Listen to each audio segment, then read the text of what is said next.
മലബാറിലെ സാധാരണക്കാരൻ്റെ ഏറ്റവും വലിയ ആതുരാലയം കോഴിക്കോട് മെഡിക്കൽ കോളേജ്. ആ കോഴിക്കോട് മെഡിക്കൽ കോളേജിൽ കഴിഞ്ഞ മാസം ഹൃദ്രോഗികൾക്കുള്ള ആൻജിയോപ്ലാസ്റ്റി ചികിത്സ മുടങ്ങി. ഇതുവരെ അത് പരിഹരിച്ചോ? പൂർണ്ണമായി പരിഹരിക്കാൻ കഴിഞ്ഞിട്ടില്ലെന്നതാണ് യാഥാർത്ഥ്യം.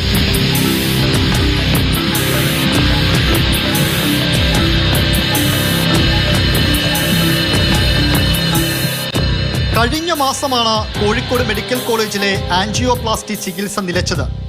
തീയതി നോക്കി ചികിത്സ കാത്തിരുന്ന ഹൃദ്രോഗികളുടെ കാര്യം ഇതോടെ കഷ്ടത്തിലായി.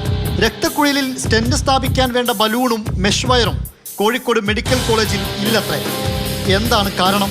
അത് മറ്റ് ഹോസ്പിറ്റലുകളിൽ നിന്നും വേറെ ഗവൺമെൻറ് ഏജൻസികളൊക്കെ കുറഞ്ഞ ഉപകരണങ്ങൾ അവിടെ സപ്ലൈ ചെയ്തിട്ടുണ്ട്.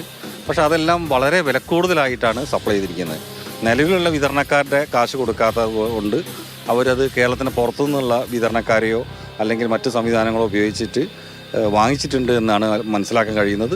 പക്ഷെ അതല്പം വില കൂടുതലാണ്. സ്വാഭാവികമായിട്ട് ഈ വില കൂടുതൽ രോഗികളുടെയും അവരെ ചെലവുകളെയും ബാധിക്കുക തന്നെ ചെയ്യും.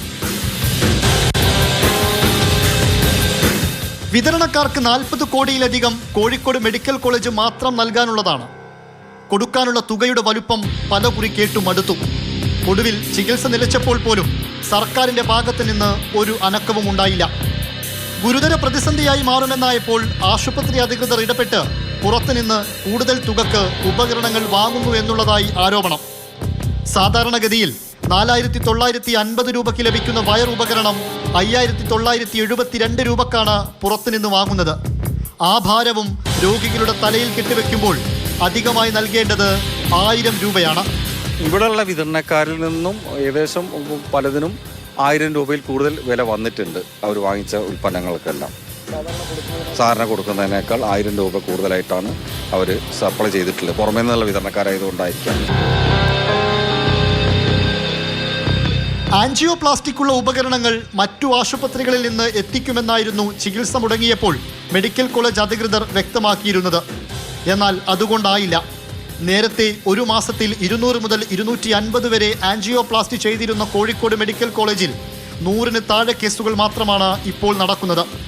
സ്വകാര്യ ആശുപത്രികളിൽ ചെന്നാൽ 1 ലക്ഷത്തിന് മുകളിലാണ് ചികിത്സയ്ക്കുള്ള തുക. സർക്കാരിൻ്റെ മുൻപിൽ ആകെയുള്ള പരിഹാരമാർഗം വിതരണക്കാർക്ക് പകുതിയെങ്കിലും പണം നൽകലാണ്.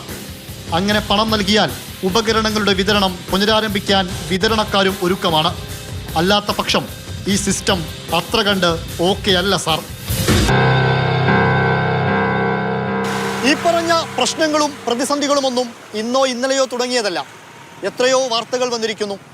കേരളം നമ്പർ 1 ആണെന്ന് തിരിച്ചും മറിച്ചും പറയുന്ന ആരോഗ്യമന്ത്രി ഈ ഉപകരണങ്ങൾ ഇല്ലാത്തതിൻ്റെ കണക്കുകൂടെ ഒന്ന് പരിശോധിക്കണം. ഇംതിയാസ് കരീം, മാതൃഭൂമി ന്യൂസ്, കോഴിക്കോട്.